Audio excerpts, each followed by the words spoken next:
Yeah, if I may come in here, I mean, this discussion, the last points you mentioned about the attractiveness, in fact, of having additional people and so on, and seeing them as an opportunity and so on. I mean, there are, of course, examples all over the world where this is happening.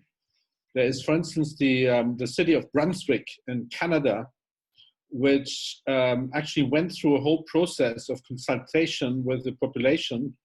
And they decided collectively that they needed additional people because they needed taxpayers, basically. So they are proactively seeking for additional people because somebody has to pay the taxes so that the potholes can be filled in the roads and stuff like this, and that social services continue and whatnot. So there are examples like that. I may, and I cannot sort of disclose more than that at this stage in public. We are in discussions with the Greek government on a solutions package, which includes, in fact, the settlement of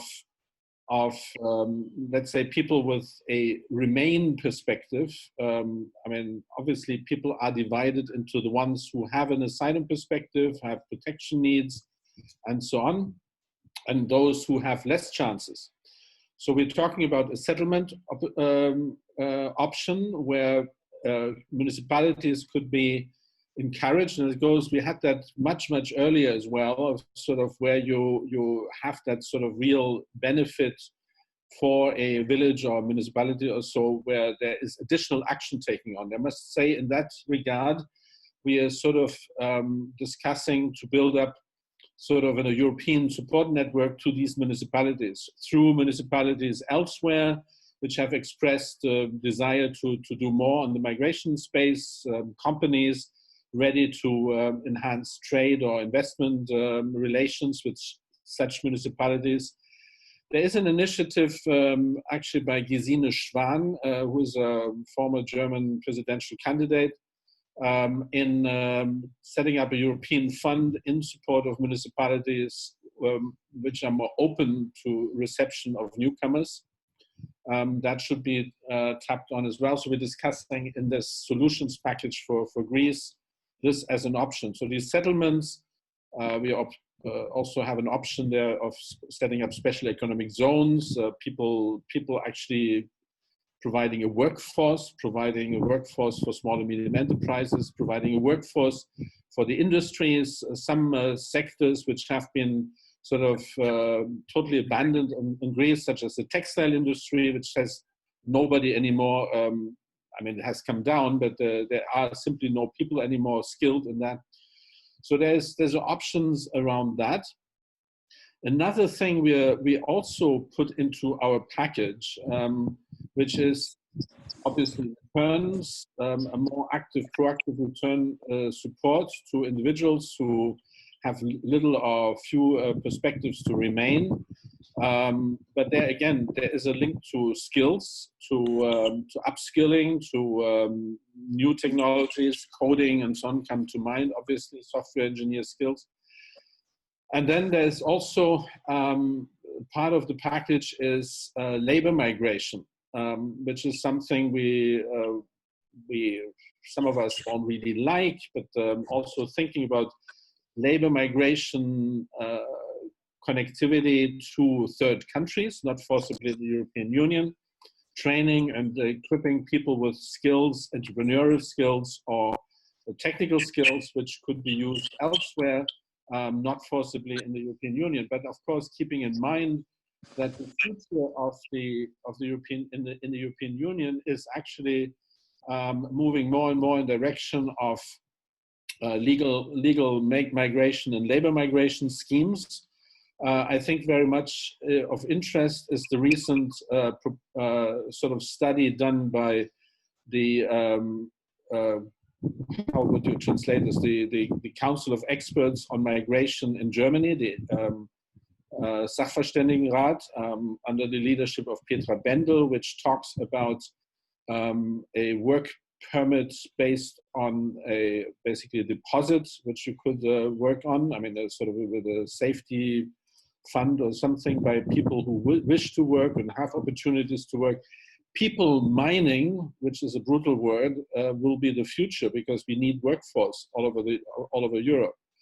So I honestly also in the overall migration context, we need to remember that in a few years from now, that whole sort of rejection of migration, which is currently the case, will be transforming into that sort of, we need workforce, even in less skilled jobs as well. So I think that we also need to prepare for that future as well. And so I think building that sort of together in also the proposals we're working on here now would be very useful. And then again, I really think that Nena can help us a lot to get the relevant also access to some of these current initiatives on connectivity, on enticing, and as well helping that interaction between different parts of Europe. That is an awesome overview, Kilian. Thank you very much for sharing that. Anyone else for closing comments before Fred? Gerhard, any thoughts? Well, I guess it's exciting to hear about everything you guys have to say, and I know, just like you know, that it will take a while until local organizations and local governments can get enough funding to promote their progressive approaches. Once they have the mindset established, I guess it's going to be a few years of piloting with the few funds that are available for it, but it'll be great to exchange practices with you guys, and I look forward to hearing from you. And I know it's not particularly inspired ending comment, besides the fact that the willingness to exchange is there, and it's awesome what you're trying to do, and I know it's not easy in Lesbos. So in that sense, I wish you all the best, and also a good weekend. Thank you very much, Fred. I hope that we see you in Lesbos for the summer thing, and otherwise my name, and that's a discussion I definitely want to have with Nena and see how we could possibly go and present something together there, if that's going to happen. Nena, some thoughts from you? Yeah, I had to unmute. Yeah, it was really amazing to hear what possibilities and solutions can we find. I think Lesbos can be really that testing location that many innovative ideas and many innovative solutions can be tested and implemented, and the knowledge can be transferred then throughout Europe with a very strong experience that you will get on the spot in your island. So I think that we have to go on. We have to send a clear message to Europe, and we have to start to build on one hand that social element, but on the other hand technology based, because it is really enabler and facilitator for the future and for the future activities, also for social economies as well as other stakeholders of the society. So it would be from me. Thank you. Beautiful. Thank you very much, Nena. Thank you very much for that wrap up. Gerhard?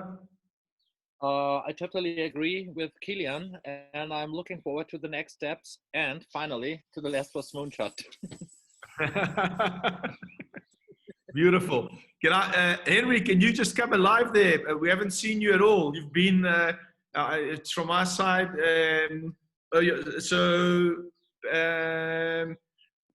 Arthur, are you going to make a short presentation? I don't want to keep the rest of the people, but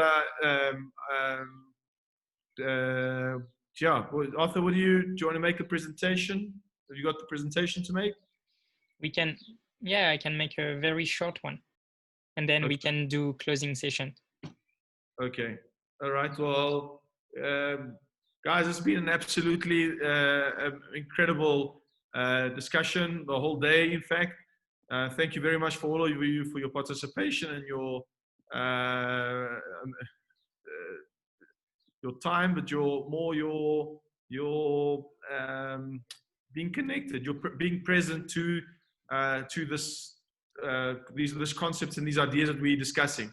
It's been almost surreal, to be honest, to think that the discussions that we're actually having, and I really get the sense that we're going to actually do it. That's the sense I'm getting from this, and it's really inspiring. And thank you very much for coming up with all your amazing ideas and all your experience to be able to help shape how this is going to look. We still don't know, but for us to be able to shape this together is really exciting. So thank you very much to everyone for your participation here.